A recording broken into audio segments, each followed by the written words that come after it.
नमस्कार फ्रेंड्स, मु विश्वनाथ आपण मानक स्वागत करुच्ची आपण मानक प्रिय चैनल ओडिया ज्ञान मंदिर को। फ्रेंड्स, मु प्रथमे आपण मानक मकर संक्रांतिर हार्दिक अभिनंदन जनाऊँगी। आशा करुच्ची आपण माने भलरे थिबे। आज आमे जानिबा मकर संक्रांति काहींकि पालन करा जाए एवं एही दिन रे कोन कले भगवान आम उपरे कृपा करितांती। प्रथमे जानिबा मकर संक्रांति काहींकि पालन करा जाए। एहा परे मु आपनकु एही दिन कोन कले भगवान को कृपा मिली थाए से विषय कहबी। यह हिंदू धर्मर एक बहुत बड़ पर्व जहाँकि इंग्राजी वर्षर प्रथम मासरे पड़ी थाए। यही पर्व को भारत एवं नेपाल में पालन करा जाए। यही पर्व जनवरी मास 13 रु 15 तारिख में पड़ी थाए। यही दिन सूर्य कर्कट राशि मकर राशि को प्रवेश करिथांती, अर्थात सूर्य दक्षिणामुखी होइथांती। तेणु यही दिन को मकर संक्रांति रूपे पालन करा जाए। पुराण रे कुहा जायछि जे एही दिन भगवान सूर्य निज पुत्र शनि को भेटिबा पई जाइथिले। शनिदेव हेउचंती मकर राशि स्वामी, तेणु एही दिन को मकर संक्रांति रूपे मध्य पालन करा जाए। मकर संक्रांति दिन गंगा देवी अर्थात गंगा नदी भागीरथी पछे पछे चली चली कपिल मुनि आश्रम दे सागर सहित मिशिथिले। तेणु यह एक शुभ दिन अटे। सेहीपरि महाभारत रे पितामह भीष्म एही दिन को देहत्याग पई चयन करथिले।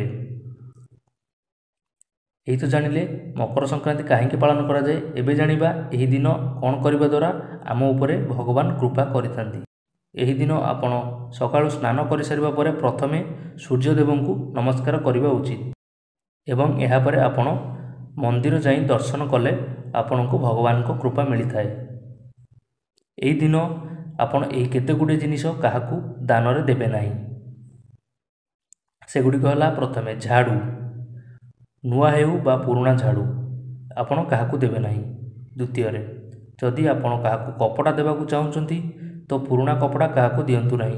एही दिन आपण नुआ कपड़ा किनिकी देई परिबे। सेहीपरि घरे थिबा तेल काहाकू दियंतु नाही। जदि आपण तेल देबाकू चाहुचंती तो आपण नुआ किनिकी देई पारंती। आपण जदि काहाकू पात्र देवा पई चाहुचंती ताहा प्लास्टिक एवं स्टील रो केबे काहाकू देबे नाही बा पुराना पात्र काहाकू दान करंतु नाही। एही दिन आपण कैंची छुरी एही भली धारुआ जिनिस काहाकू दान करंतु नाही बा गिफ्ट करंतु नाही। एही दिन आपण जदि एही जिनिस गुडिको दान रे दउचंती तो आपण को ऊपर भगवान को खराब प्रभाव पड़ी थाए। तेणु आपण एहाकू मानिबा उचित। एहा परे आपण जदि दान रे देबा पई चाहुचंती तो आपण खाद्य एवं नूतन वस्त्र दान दे पारिबे, गुरु को दक्षिणा दे पारंती एवं आपण धार नैथिबा बा करज करिथिबा धन को सुझी पारंती। एही दिन एही सब कले आपण को ऊपर लक्ष्मीकर अशेष कृपा पड़ी थाए। फ्रेंड्स, जानिले तो मकर संक्रांति दिन कौन करबा द्वारा आम उपरे भगवान को कृपा लाभ होइताए। आशा करुच्ची आपण मानकू एही भिडियोटी भल लागिथिबो। ताहले आम भिडियो को गोटे लाइक कर दियंतु एवं कमेंट करंतु। आम चैनल को सब्सक्राइब